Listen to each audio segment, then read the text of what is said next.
नरम तालु किसको कहते हैं, आइए इसको भी समझते हैं।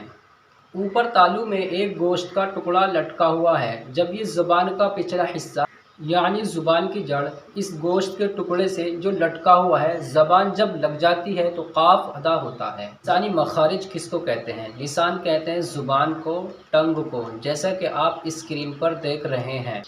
अस्सलामु अलैकुम दोस्तों, मुझे उम्मीद है आप सब खैरियत के साथ में होंगे।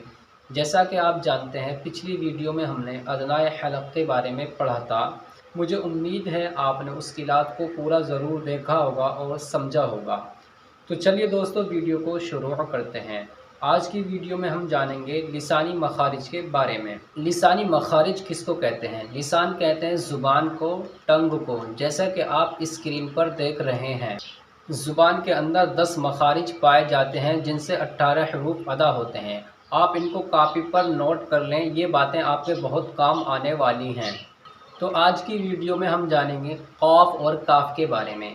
क़ाफ़ और काफ़ में क्या फ़र्क होता है? इनके अंदर जो फ़र्क पाया जाता है, पुर और बारीक का पाया जाता है। यानी क़ाफ़ जो है मोटा पढ़े जाने वाला हरूफ है और काफ़ जो है बारीक पढ़ा जाता है। जब आप इन दोनों में फ़र्क सीख लेंगे तो आपको इनके मखारिज सीखने में कोई परेशानी नहीं होगी इंशाअल्लाह। क़ाफ़ और काफ़ हरूफ लिसानी कहलाते हैं, क्योंकि हमारी ज़ुबान से और हरूफ भी अदा होते हैं जिनमें दांतों का दखल होता है। चलिए क़ाफ़ और काफ़ की अदायगी के बारे में जानते हैं। पहले काफ़ के बारे में जानते हैं। काफ़ कहाँ से अदा होता है?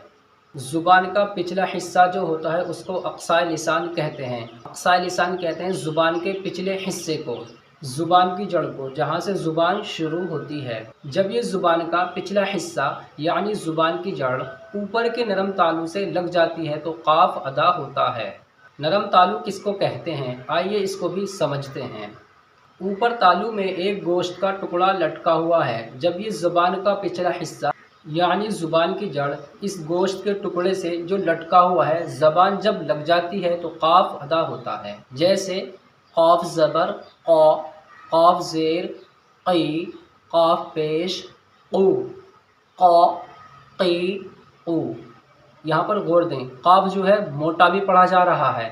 क़ाफ़ ज़बर क़ा, क़ाफ़ ज़ेर क़ी, क़ाफ़ पेश क़ू। जैसे एक आयत है अला क़ुलूबिहिम, क़ुलूबिहिम। अगर हम इसे क़ुलूबिहिम पढ़ेंगे तो गलत हो जाएगा, छोटा काफ बन जाएगा और इससे मायना चेंज भी हो सकता है। और जब मायना चेंज हो जाएगा तो तर्जुमा गलत हो जाएगा, मफ़हूम गलत हो जाएगा, मीनिंग गलत हो जाएगा, फिर इसका हमें गुनाह मिलेगा।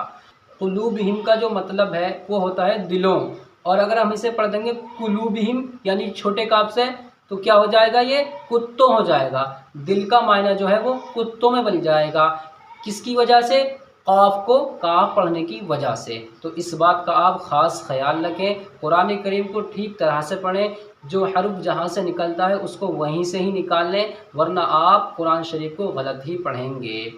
मैं आपसे एक सजेशन करता हूं, अगर आप अपने बच्चे को कुरान करीम पढ़ाना चाहते हैं तो आप किसी कारी से ही अपने बच्चे को पढ़ाएं, क्योंकि कारी का ही मुकम्मल कुरान होता है। अल्लाह तबारक व तआला हदीस में कहता है, जब नमाज पढ़ाने का हुक्म हो तो आप उसको चुनो जो सबसे अच्छा कुरान पढ़ता हो, यानी कारी को चुनो। कारी की फजीलत जो है वो हदीसों में भी आई है। अगर एक कारी है और मुफ्ती है, हाफिज़ भी है, मौलवी भी हैं, तो नमाज जो पढ़ाएगा वो कारी पढ़ाएगा। इस वजह से पढ़ाएगा क्योंकि कारी जो है वो बहुत अच्छा कुरान पढ़ता है, उसी से ही नमाज पढ़वाई जाएगी। आपसे मेरी दरख्वास्त है, अपने बच्चों को किसी कारी से ही पढ़वाएं। अगर आप किसी लेडीज़ से या मुल्लानी से, अगर वो कारी नहीं है, उससे पढ़वाएंगे या किसी हाफिज़ से, तो आपके बच्चे के कुरान करीम में कमी रहेगी और वो कमी आखिर तक रहेगी। तो अगर आप अपने बच्चे को किसी कारी से नहीं पढ़वा सकते तो हमारी ये वीडियो दिखाएं, इंशाअल्लाह आपके बच्चे को फ़ायदा होगा। आप भी देखें, नूरानी कायदे के मैंने 26 सबक पढ़ाए हैं। अगर आपके बच्चे ने या आपने उन नूरानी कायदे के 26 सबकों को देख लिया तो इंशाअल्लाह आपको बहुत कुछ हासिल होगा और आपको इसका बहुत सवाब मिलेगा, क्योंकि हदीस में आया है ज़य्यिनुल कुरआन बिअस्वादिकुम, कुरान करीम को अच्छी आवाज़ से पढ़ो, मुज़य्यन करो, यानी खूबसूरत पढ़ो। तो आगे जानेंगे हम काफ़ के बारे में। काफ़ कहाँ से अदा होता है?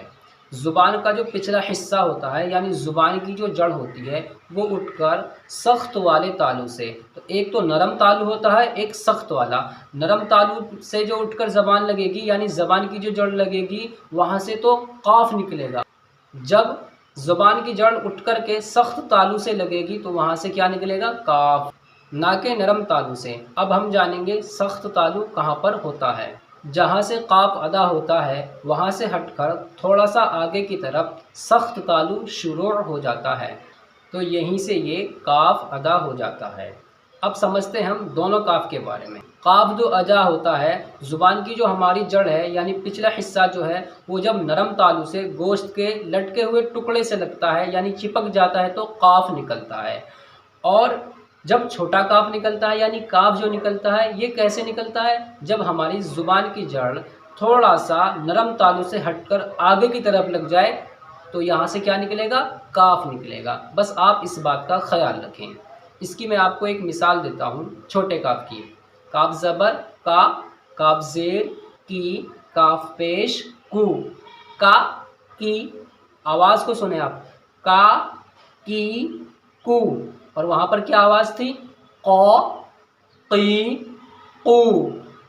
کیوں ہو رہی ہے ایسی آواز؟ کیونکہ قاف جو ہے یہ موٹا پڑھا جاتا ہے، منہ بھر کے پڑھا جاتا ہے، اور کاف جو ہے یہ ہلکی آواز سے پڑھا جاتا ہے۔ کاف زبر کا، کاف زیر کی، کاف پیش کو۔ جب تک آپ ان حرفوں کی اچھی طریقے سے پریکٹس نہیں کریں گے یعنی ان کو نکالنا نہیں سیکھیں گے تو آپ سمجھ لو، یقین جانو، آپ قرآن کریم کو ٹھیک طرح سے نہیں پڑھتے ہیں۔ اگر آپ کو کوئی سوال ہے یا آپ کے کوئی بات سمجھ میں نہیں آ رہی ہے تو آپ نیچے کمنٹ باکس میں کمنٹس کریں، انشاءاللہ آپ کے سوال کا جواب ضرور دیا جائے گا۔ تو دوستو آج کی ویڈیو میں بس اتنا ہی۔ جانے سے پہلے آپ سے گزارش ہے اس ویڈیو کو لائک اور شیئر ضرور کر دیں تاکہ اور لوگ بھی اس ویڈیو سے فائدہ اٹھا سکیں۔ ملتے ہیں اگلی ویڈیو میں، تب تک کے لیے السلام علیکم۔